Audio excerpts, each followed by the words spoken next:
Hallelujah. Hallelujah. Ôi kami thằng cha tu sẽ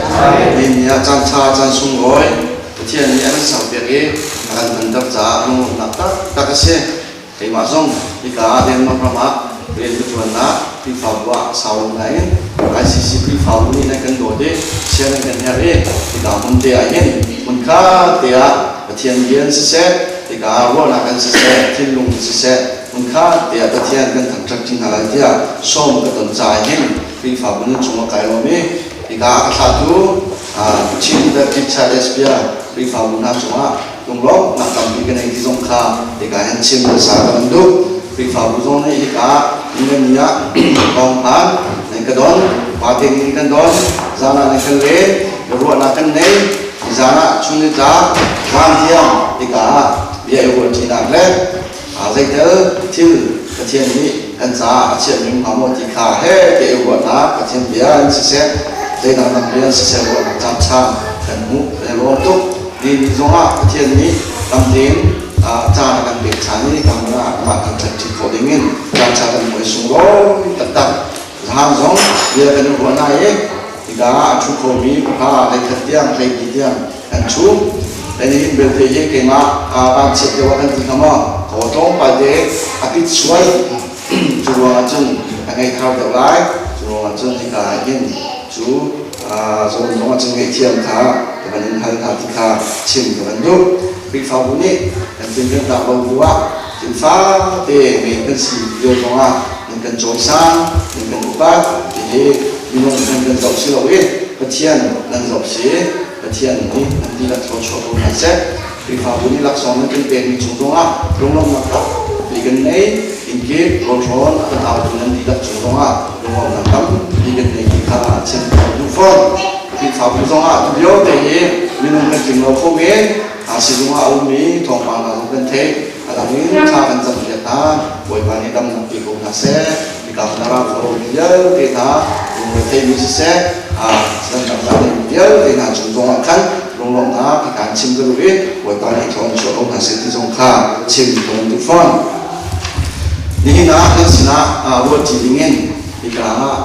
cả chim ní và lúc cha cần người lại lúc các thằng cha dan vừa đây ní về na ulali sẽ cả mà sao ní tiền anh cần tuổi nhiều đi và được cái hao lâu tiền nên mình rêu qua thì dùng khăn dùng nhé để mà cái cần bên lái ta bây giờ ông ta ăn bị thì sẽ chốn azu hàng các bạn khăn ông ta ăn bị rô xí đi bên là khá chuột Giêsu ni thọ này dân tân mi xem ra là đi chun anh chia khá anh lên nó này nó này tu na khá ram cha thiếu cha tua tu tin anh ti ton ti anh si ton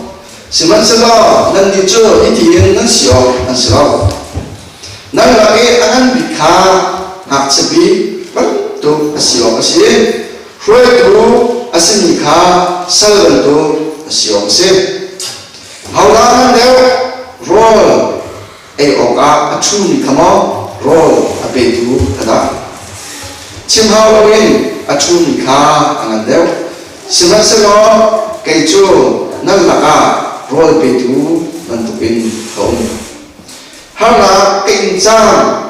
đi là in cũng bị tu cho nên mà nên sẽ chốn các bạn ấy cũng đặt mô ác biệt bằng tụ biến cái dòng đi nên đi hè để cầm thả cái tuổi lái các bên là cái chấp vui á nên đến nên ai lại Israel đi phun tay đi khá bên dây bị bỏ qua bối chú đến chúng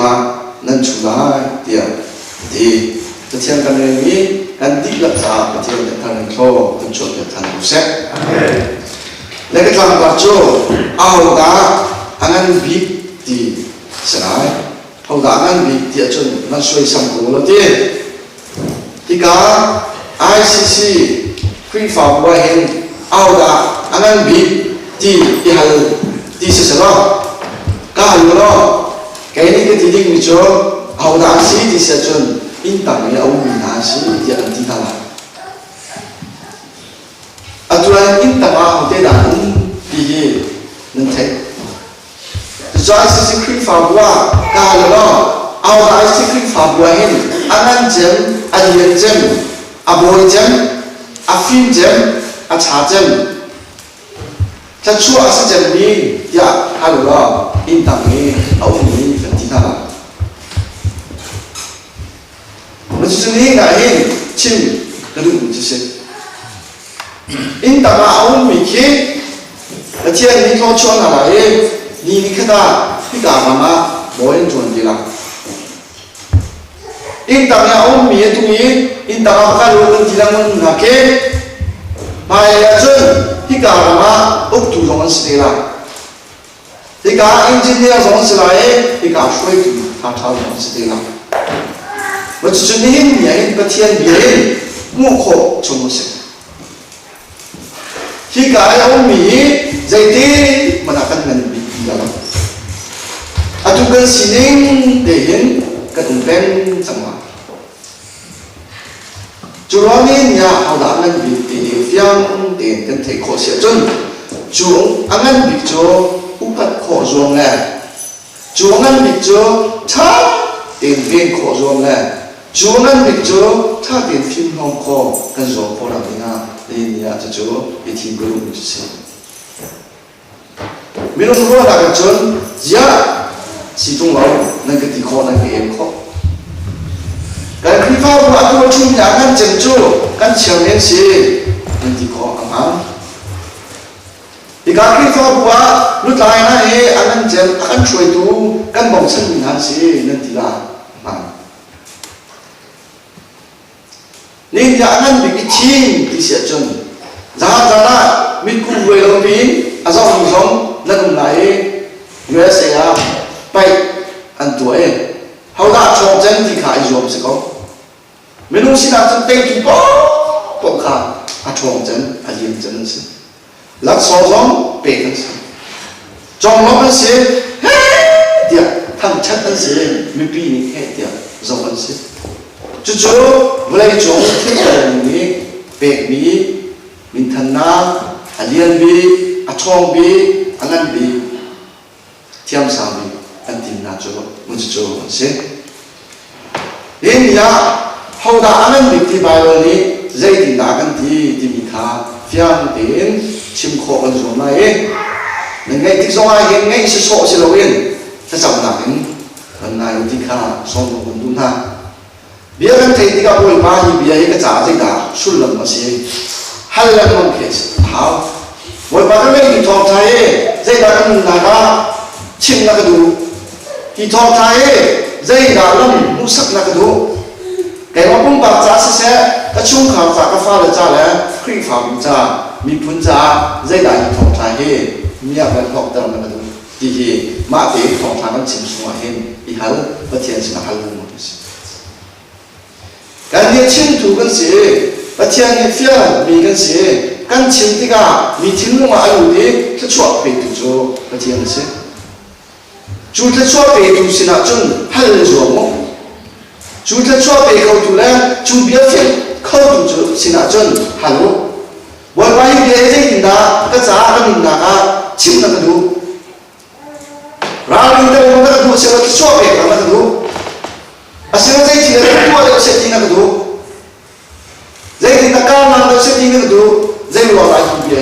nak apa? Siang ten agak cinti thong thang ni buin, anjing jamlah sini. Jadi kalau macam ni kan cinti bina, nehar ni terus jual masih, jual nehar ni tercuat betul jual masih. Kan ni nehar ni orang terlalu. Saya dah nak terlalu sini orang terlalu. Nanti lo nak sih di rumah terlalu, ni India ni dah kan hari di rumah tinggi kan selalu, cuma tinggi sih nak jen hal he ada begitu, hal lo jem kau, hal zong kau, kau cakap dia ni kita, internet ni sih dong live ni sih dong kau cakap ni sih dong jangan sih dong Bible ni sih dong, boleh bah ini dia sih, kalau nanti dah cina tu tinggi, nanti yang sih hal zong kau. pastor te hay chúng ta là ô upadi chúng ta là ô cái những thiết không chúng ta là đâu anh thiết không chúng ta cho theo thảo sĩ chú theo thảo cho làm gì chân này hay bị thấy cái thùng gì vậy thì khá hay là chúng ta ăn bom lại phiền não để mà ôi có mình phân thảo sĩ chú là chúng ta chúng ngồi bom chân là cái bất thiên bom chân là trả đeo mi phi bom chân là cái bất thiên là bom chân là trả đeo pastor te bom chân là cái bất thiên là bom chân là trả đeo nằm mà cũng bằng đi để chủ bất thiên cho nó không thể không giúp ra là nào không ra mà chỉ cần phim to này làm nào bị đủ khá cần không ra cần cầm tiền cần đồng nào không có cần cầm tiền cho chúa ông dùng ra có cần cầm tiền anh làm xin thú ông dùng ra cần cầm tiền dây giống gì ông có cần mà đi cần chiêu đồng ra tụi nó sẽ cần chiêu ở chân dây giống gì để cần giá chất là không đủ đâu thì sẽ không nên nhà ao đã ăn ăn gì thì thiên lúc mình có thể làm và thiên phiền não để mà nên khi vào chung khá là kén ao đã ăn ăn gì thì kia hal và thiên ăn gì chúa ăn gì chúa bắt tiếng sẽ chúa ăn gì chúa dốc khen tiếng sẽ chúa ăn gì chúa dây đã ăn phải tụi biệt tiếng sẽ cái người nhá dây đã cần khô thì sẽ chuẩn nào phải sao mình cứ cảm nhận được thế thì là sang khám phiền được con nào đi nào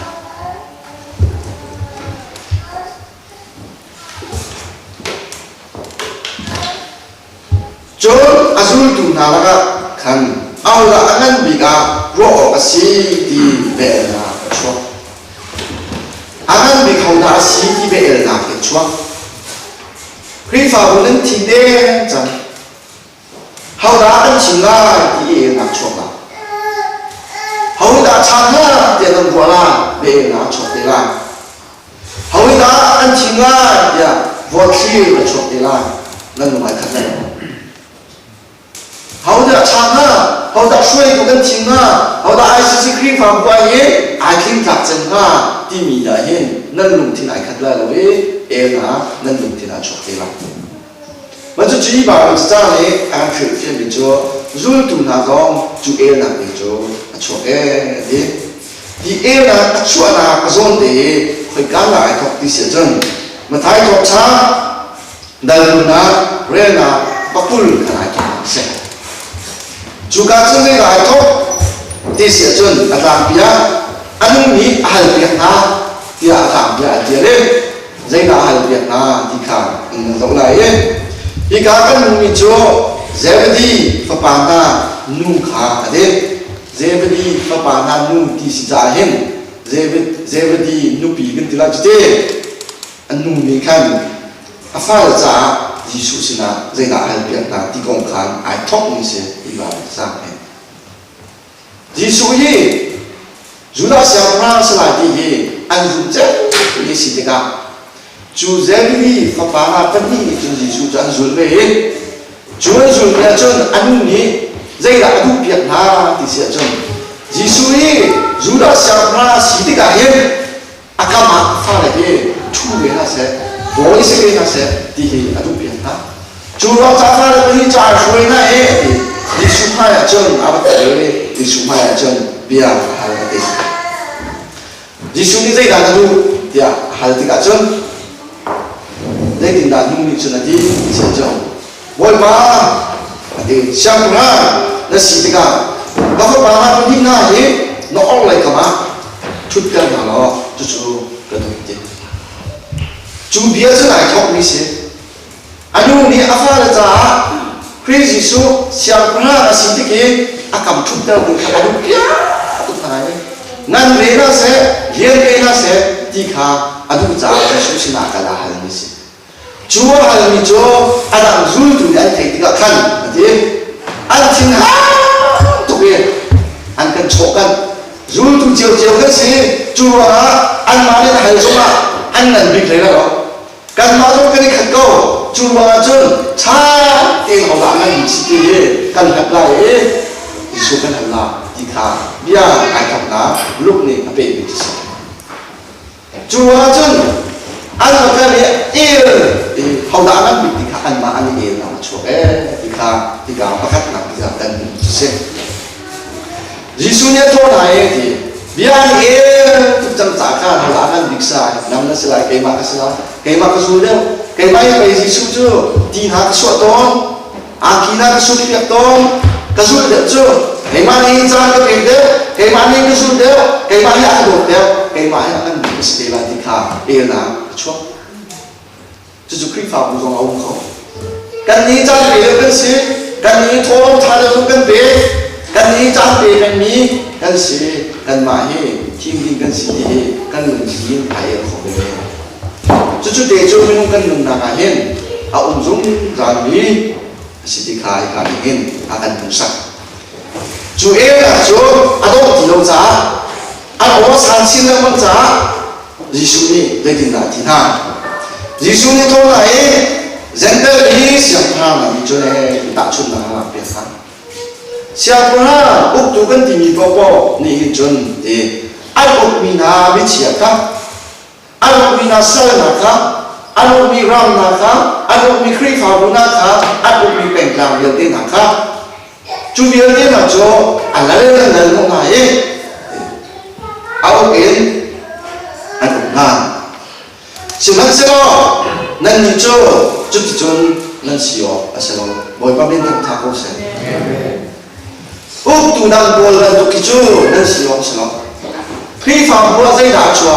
nak kamu cua tentu. Lain tak ada suara, ini uklah, ini tujuan company uklah dia, terus tu krifa bola ni cua. Cuma di sini cah, dia tak cuma Saya dah nak ramuk nak bentuk. Zender mina siapa jual anbi sarok nak bentuk asyik semua. Nanti cuci kong cuci nak nanti cukup nak cukup buat si cuci kisah. Atu nanti elang ni orang bikai di sini nanti cukup nak hidup nak bentuk itu si cuci kisah. Fiang dia ciri macam tu. Iyalah mengau nanti cuci atu nanti ruami nanti cuci nak bentuk Aku ni nak bentuk ilang kau. Jual tu minum najo nasi asyik film dikam sedang disuni asyik. Naga akan dikam asyik bentuk asyik asyik. Kau tu asyik dikam sel bentuk asyik asyik. Kau minta tahu asyik. Di sana sel bentuk apa bi akan dikompong dengan cincang.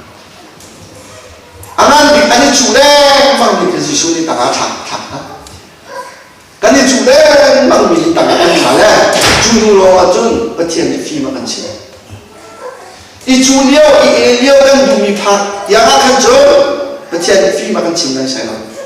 kan ma cho len kan ma chai kan chai kan ma buai kan ma osan kan ma ren lo thil kan chu ti ga yen pathian ni akan thak ke tanga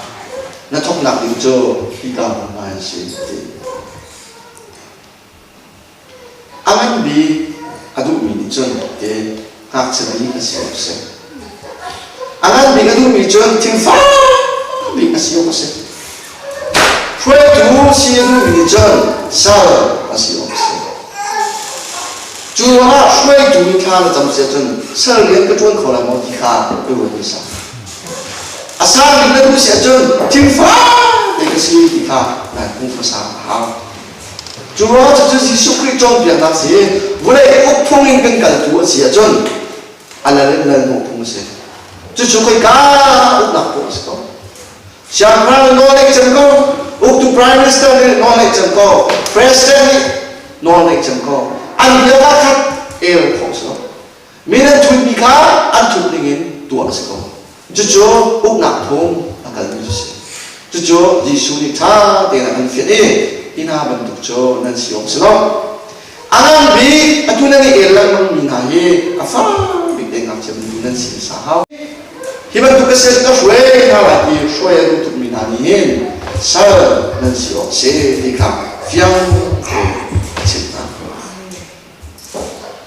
Apa bikin tok ya hal? Siapa kita dan anak dan bumi juga sih. Namun jo rawo sih, Syria lama, ama so ay Jun biar ni sih. Jadi kalau the power này Jura loy singa chu Pathian ni phải ta đã chung Israel ra Vietnam ta bi Jordan tiwa khan acha lam na boy pamin tam tha ko se nên ni ai sa to cái chia bi ya de he ati nào bi fa de he kan dam dam na ti ho me chu mun chung boy ba ni thok ta ran du e chu mun chung boy ba ni ka chu pe ran du e chu mun chung boy ba ni fin chon ta ran du e chu mun chung boy ba ni shoi ta ran du na chu tin ha cái ba boy bi in pia in chu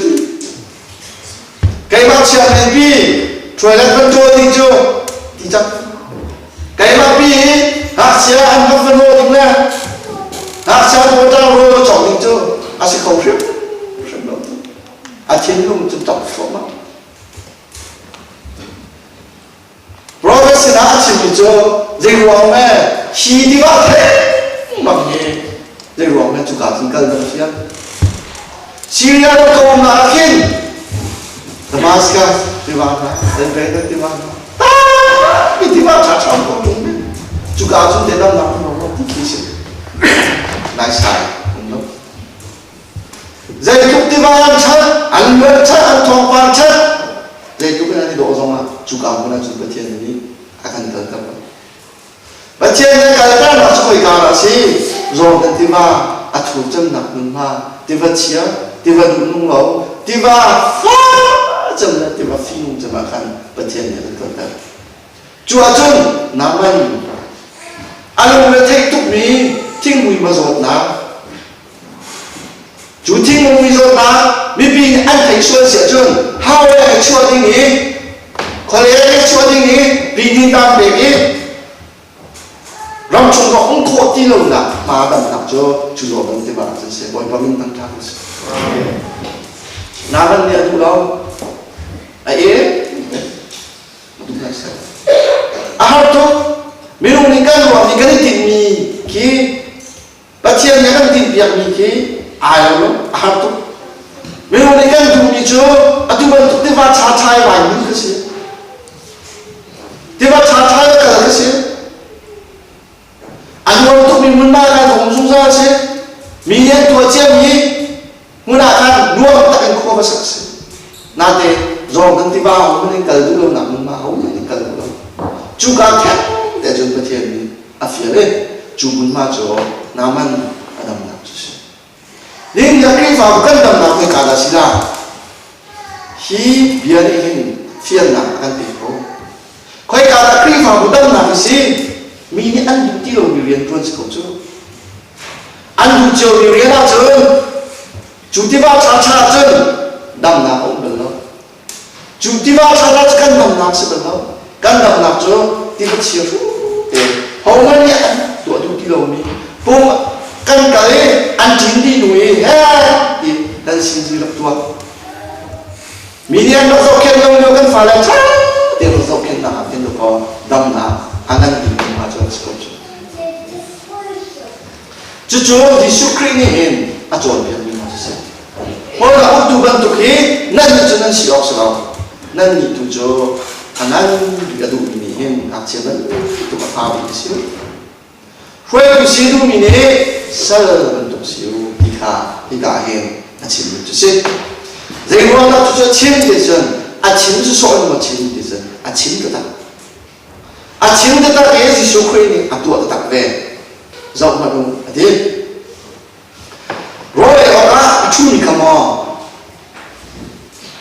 anh được mua rồi tapi itu lah dia hal restoran kan kali hotel kan kali dia lapak tidur kan kali acu ni kemangan dia mau anpe itu nak lawan dia cim hao tapi cim hao nanti itu kau sudah anpe itu nak jadi mana dulu acu mi arak cuy angak mi jadi apa ketika angan dia cho chim lên là hào nên thế tụi mình sẽ có về chú lo chân cái mà mình đi thì chim hào luôn thì tụi mình sẽ lo cây mà chưa thế năng là cả rồi về tụ lần tụ bên cũng với bao nhiêu thằng cha có sẽ thì ai có tụ bị bia sẽ Jesus Christ chim soi là chim bẩn lâu ama này tuột đi xí chú nó bia ăn chim đi xong à căn tuột bị chim sẽ căn tuột bị căn chim mà sẽ ăn rõ tụ căn thầy bị tụ căn chim mà sẽ ăn tụ ra không có đầy trong chim không thầy gì nó thầy lên không chịu thế à tôi cũng xôm đi cũng xôm mà sẽ bằng mình nào chứ khá cũng xôm đi cũng xôm mà cả đó chỉ có ăn này chứ ra ăn chu rồi ăn chuột cả cái chim ra rồi cũng xôm đi nào là thiên sáng tôi mình chim nào sẽ lo ông lâu không nên bắt chiên mình mua bắt chiên này ăn rồi lại mình thiên sáng chim mua đi xẻ chân ông lâu không nên na cái cũng xôm đi chung cái tầm mình cần chim sáng đi từ đó xóm đi nạp tầm thằng kia chìm la xóm lúc nó thành không nè ra khát nó thành không nè căn thể nhị dô căn thể lâu mười年tiếp hiện à chim khổ mình sẽ na cái gì suy nghĩ à thấy gì đó mà chìm nên mà à tua mình chìm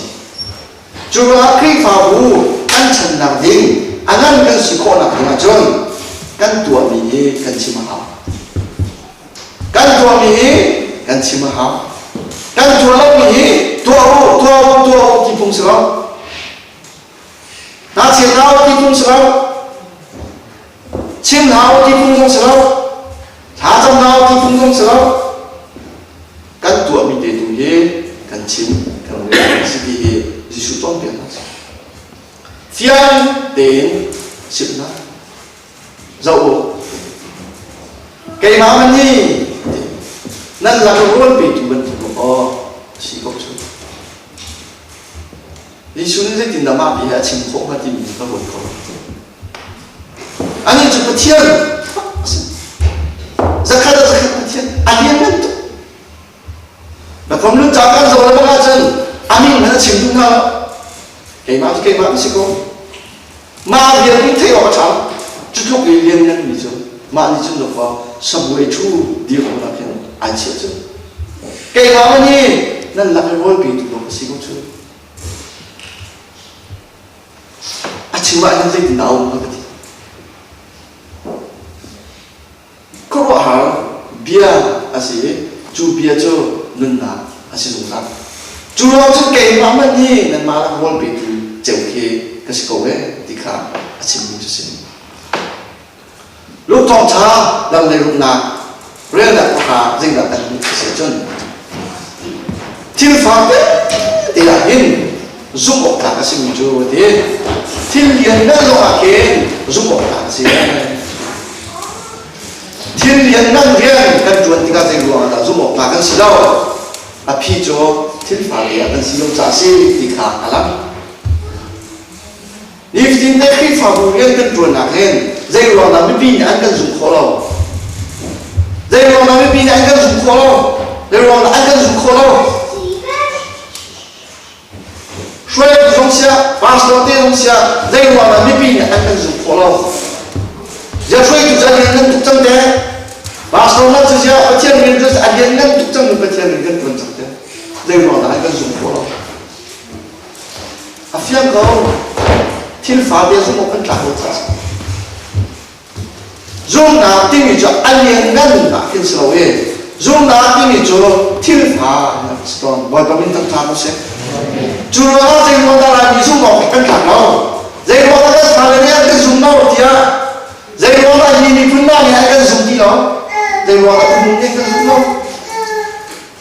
thiên phạt địa phải dùng một cái cản đâu chứ thiên phạt địa dùng một cái cản đâu ăn cái dùng đâu thiên liên ăn cái gì đâu chú nó mà rồi địa này ăn chịu bị cho thiên phạt địa dùng một cái cản cho nó đi ăn bị chịu hao đi đâu kan jangan bidu kan pengusaha tilfa di buka saya kan mereka. Tapi si sucong yang macam aha dia ini, awak ni, tunggu biar, samsul lah, rela kulla dia tidak akan mati saja. Tunggu biar jo siang perang Solomon ni ajar ni, siang perang Solomon jo baca film nak apa chú phim nặng hay là cho mà cái cuốn gì đâu mà cái cuốn gì đâu phim bị cái gì chú phim bị cái bài chơi không chụp bia song chung bây là quân là bia danh thì là chia để là chân với lại chúng anh này thì thiên pháp đấy để bali đúng chứ với lại chúng anh thiên pháp để bali đúng thì chú bali là cho ăn phá thì là cái phim bị nặng là thế mà là khăn phim bị chạm chứ mà cái phim bị thì mình chơi cho nó sẽ phá được miếng thì nó hôm nay tôi sẽ anh ấy không biết để phim nào chút miếng thì nó chú đi chạm là chung thiên pháp để bao nhiêu người với lại chú anh phá cái gì thế chú phá cái chú phim gì cái mà là anh phim đấy Solomon siang pernah tu patian film nangka film tu sang tina laka ama ni film fa tu dia sudah ke mana film tu zai kau saya singa dia ren tu dia cim kesian pula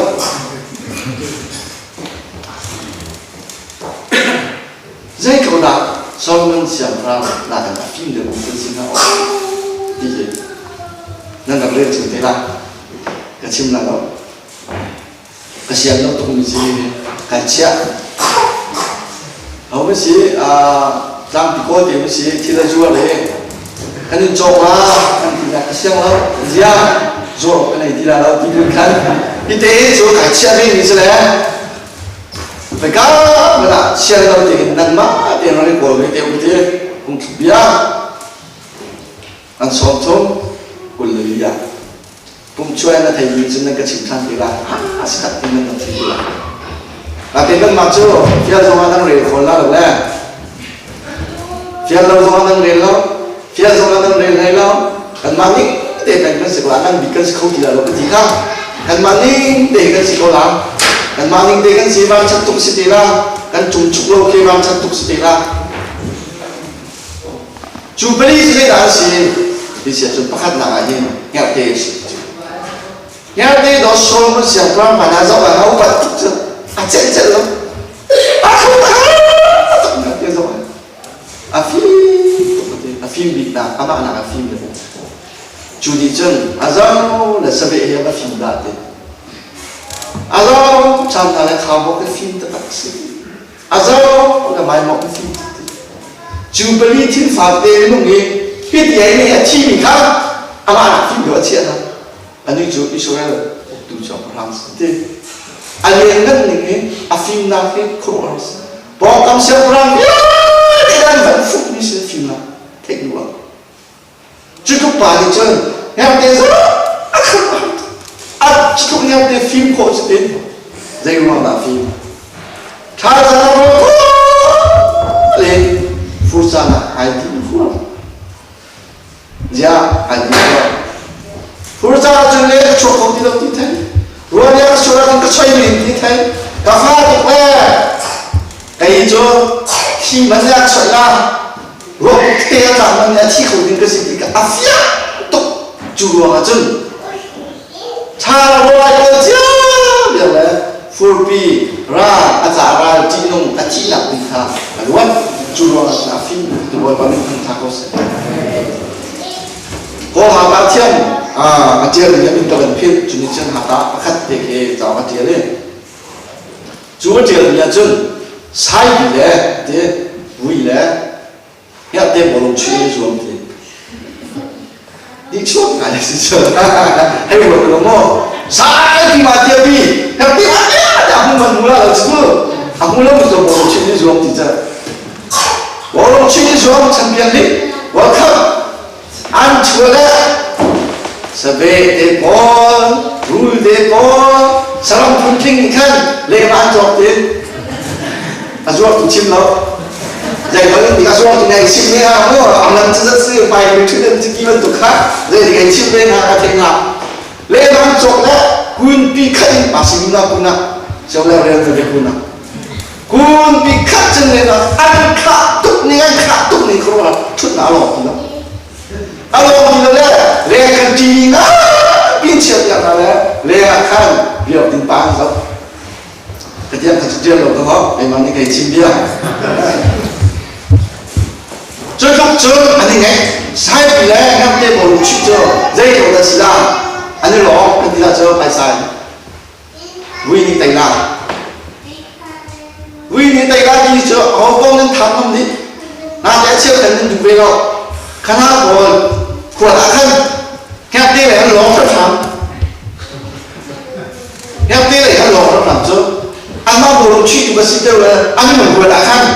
pin lẽ nên tháp sang lẽ nào của cái cái cái tháp thì xí xí anh chỉ chú cháu cần mà SPR cũng nè và xin nữa anh chân tụng là hết không lo gì lẽ dây rất Barcelona anh chuyện chân lòng cả lắm dây cũng đã làm đi xẻ chân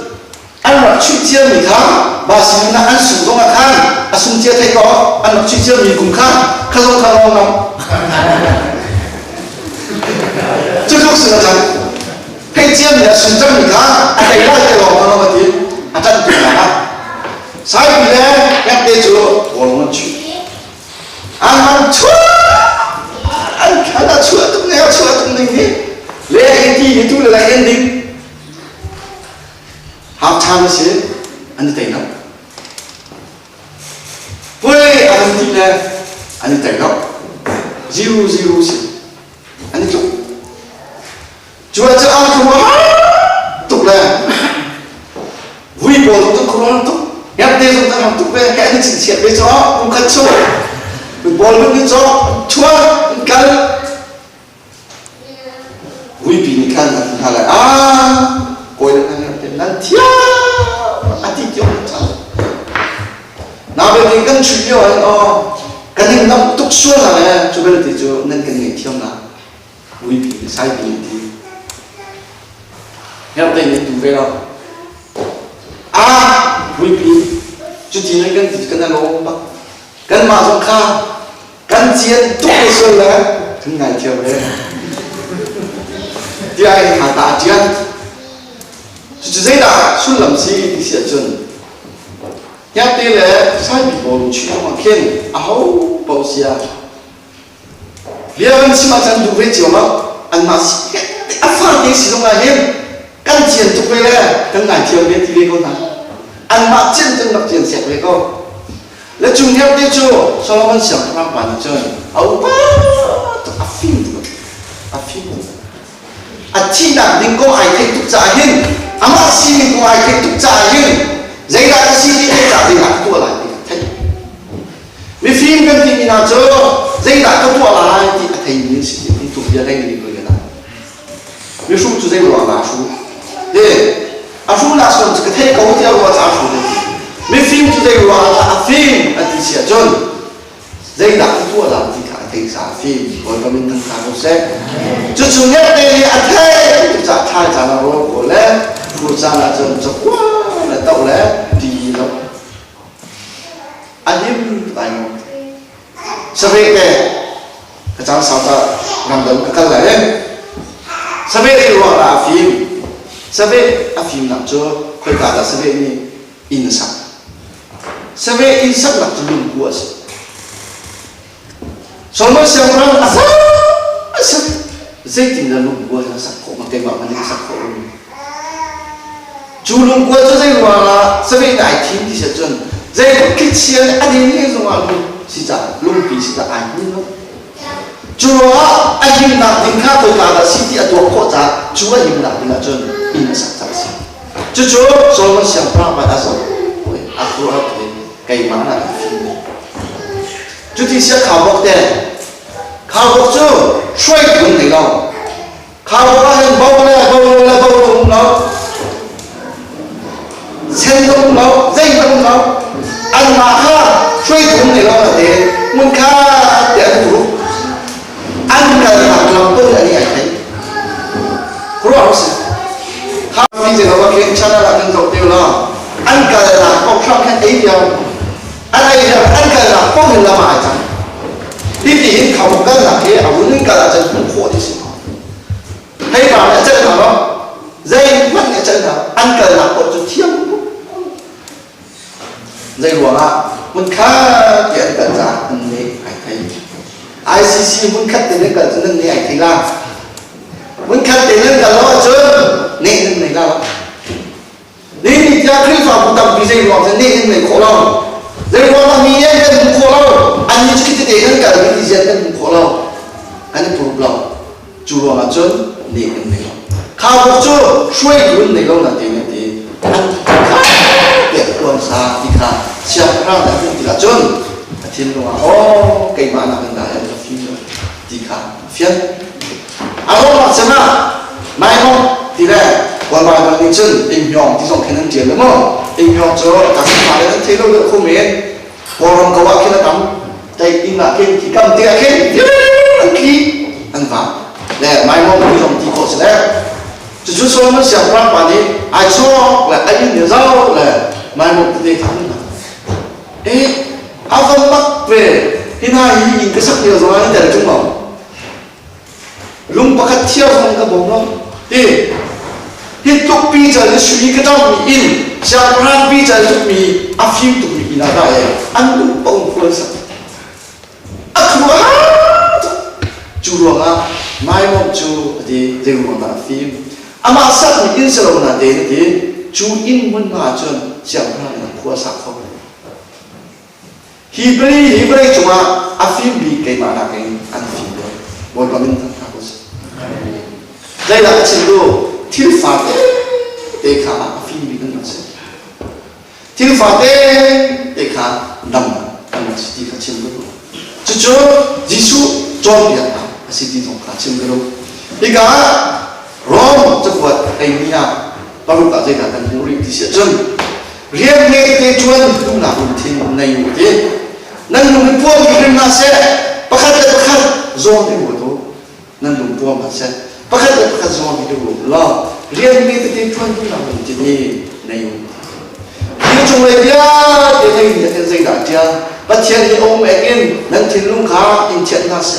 đầu ta bị bắt thiên mà đầu ta bị bận tô tu phần nào xíu right thôi bị bận tô đi muốn đi đầu ta bị xíu chuẩn chúng ta so với cái chiều cái chú anh nghĩ cái sự khi cũng khát cái gì anh nghĩ cái gì đi chú chuẩn lắc so một tiền này tháo so một bể cái làm cái chúng ta gì mi bom sang câu chúng ta giống gì mi tin và bom làm công thiên này mi giống gì cả anh chơi là giống cả dễ đảo khá vào dùng để anh chơi chúng ta buồn ya để khá để thiên pháp của đúng là công thiên này dạy chúng mình làm gần tuần xí đó ha dạy chúng mình mi thiếu bốc tuần xí đó thiên pháp cái đề chúng tuần này mà ta chúa ông thì cả cần chuẩn bị cũng chỉ đông mà cả chim cái lúc mình chơi Christmas anh ấy tu rằng ấy Giêsu kia chúa là của hếtรับthành sự đó vậy thì em vừa chơi anh nào ta thế đi khóc phá áo mình lâu là chúng mình đã chọn muốn mà này cũng chỉ chẳng cần gì muốn mà này đâu vậy cho anh làm công sao mi ăn được đâu mi muốn à in sao tụi này ăn được mi luôn để khá chú luôn để chú san tay chẳng gì bé em quá muốn mà anh tin gì đâu mi khi cả để khi cho anh làm công cho anh mà gì ăn phần mi để khá chú nên nhỉ ấy đang là cái anh không tu sĩ chú thiên pháp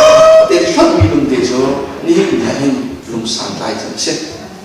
nên nhỉ ấy in tàng ấy cái này phát huy nào kia sáng tay chẳng sẽ thế là gọi là mình thăng tháp của sự nên nhỉ sẽ là cái điều đó mình tự tin là ấy sáng tay chẳng sẽ thế là chú khi pháp vụ thì thêm vào hầu là anh bị đi sẽ chân angan picture nakcia asin hao angan picture fa di asin hao chua chun nam na ông lom nan fa le anh lom lom buin zai te ma ba chen thong thong ba nan fa le anh so chuan mai buin zai te ma bi nan ta thong ba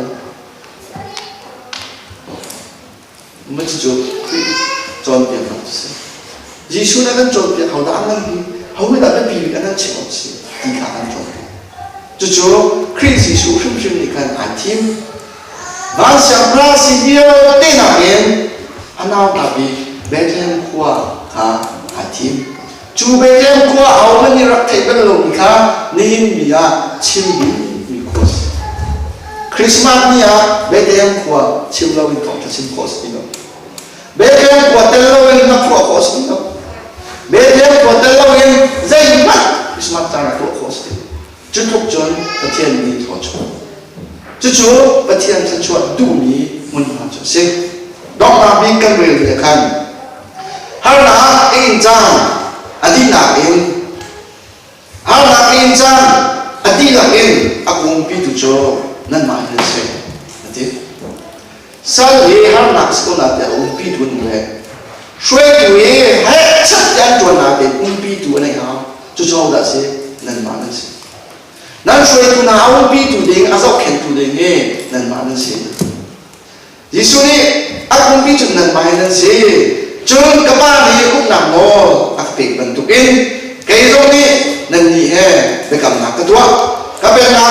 ka zo ya nan ding nan ai ngai in Israel ni phun sei ni kha be chai o ka bon chu le chuma chun nan chula ya ti na bon bon ta ko se chu chu be chen be kam na se nem shui tu he ta ma mi rian chun ti ka ken ne so chin na o ra so na chú dấu khét tu đi ngã chân bất thiện nhân thiên na bất thiện har là cha khi cái in yêu cha na nhân ác dấu khét tu chân mà lo mình sự cái mà chú xem nó bị chung bị cái gì cũng là để in sơ điều cũng là không hề nó riêng cái chuyện cái mà hi của bà nó riêng cái chuyện hi cha tiền đi cầm zoom sự chết nó muốn cắt ya khẩu bốc bất tu biến cả lũ nâng lắm căn không chỗ mà nhà đi bất tu biến khơi cả là căn mình là cái gì dây thì cha nó là căn đó là ya khua pháp bin nak wadu